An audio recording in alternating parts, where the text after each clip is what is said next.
Well, Mr. Kenney, Hello. Pleasure to meet you. How are you doing? I'm doing all right. How about yourself? Pretty good. Pretty good. All right, let's just jump right in. So, what would you say is your biggest achievement at the workplace? I think I would have to say my biggest achievement in any work sense would be when I was in high school and I worked at Red Cross in the first aid station team. I was the youngest participant. I was only 17 years old. Everyone else was either mid-20s, upper 30s, and had experience firefighting or being a paramedic. So I think throwing myself into that and just getting out there, which is something I've had trouble with in the past, was just a big step, and I would consider that my biggest achievement. Okay, and have you worked on that recently? Just trying to get yourself out there. Absolutely, yeah. This past year I applied to an internship. Most of the time when I see things like that, I'm like, or I think to myself, like, I wouldn't be able to get that, but I've been trying to just put myself out there more, and I ended up getting it, and it was a really great experience. Really glad I did it. And this past quarter at Western Washington University, I've been TAing for the anatomy and physiology lab. Again, just putting myself out there, and yeah, All more right. experience. When a coworker is frustrating to work with, what actions did you take to work through the conflict or to just work with them in general? Definitely improving on communication first. One example I can think of wasn't necessarily a coworker, but in a school project, I had a partner who wasn't communicating very well, was working on the assignment by themselves and not letting us know what portions they were doing, and they were accusing us of not doing the work. Okay. So our other group members and I tried to reach out to them and say, hey, like, what can we do to make this better for you? And yeah, how can we make this work? And when that didn't work, we brought it to our teacher, and so we could get more direct instructions. Okay. So, Mr. Kenney, what would you say your greatest weakness is? I would say probably my greatest weakness is my fear of making mistakes. I tend to get overwhelmed when I think I don't have the right answer, when I think I'm going to mess up. Definitely in the personal training situation, I've overthought workout plans a little too much, thinking I need to address this about their mobility and this about their strength, but just trying to keep it simpler and not being afraid to make mistakes. So, like I said, I started TAing this quarter, putting myself in that position where I had to know the information and be able to instruct it was, I think, has been very helpful, because I just have to give the answer, but also understand that it's okay if I don't know it, and using all available resources to me. Like in personal training right now, I can go to my supervisor and show him the plan and look it over, tell me if it needs work, and just being aware that I have those resources is something I've been trying to work more into all aspects of my life. Okay. All right.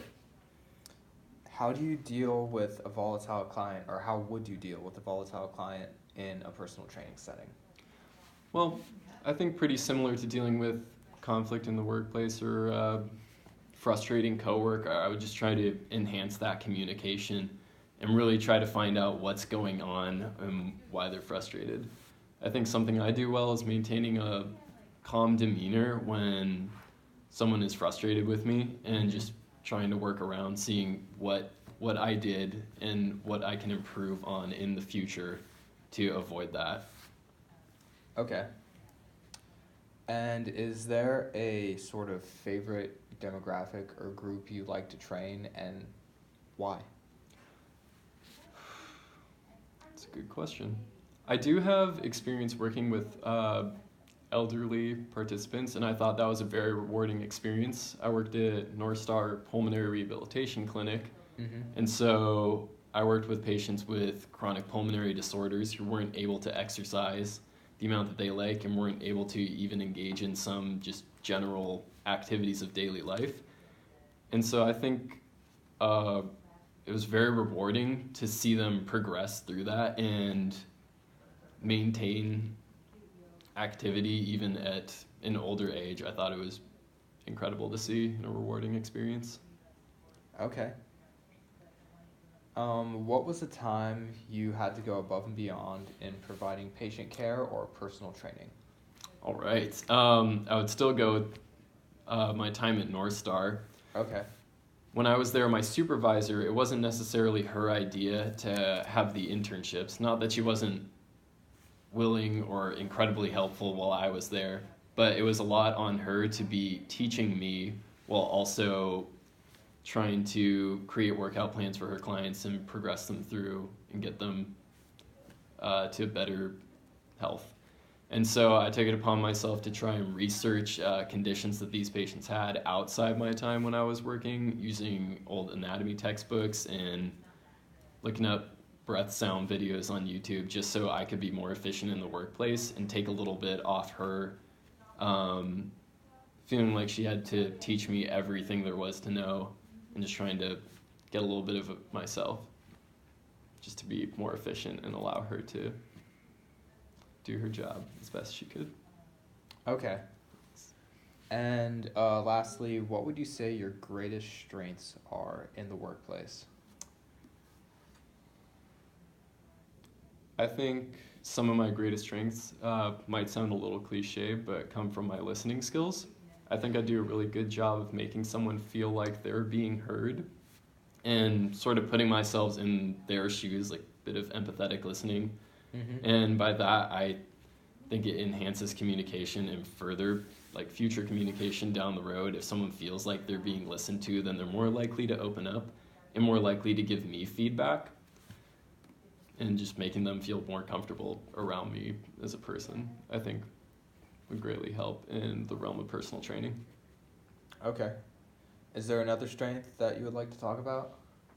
Yeah, kind of what I was discussing earlier with level-headedness. When someone can become frustrated with me, I think I do a good job of controlling my tone and just asking them where I can go and do better. But also, I think my time at Red Cross helped me better prepare for emergency situations. Mm-hmm. I've noticed since that if there's ever an emergency situation, you know, I've had a few roommates who've had to go to the ER before. I have a good demeanor while it's occurring and keep a level head, because it was important just to make sure the patient knew that they were safe and letting them know that we were taking care of them, because if I was anxious during that time, it would reflect pretty poorly, then not reassure them.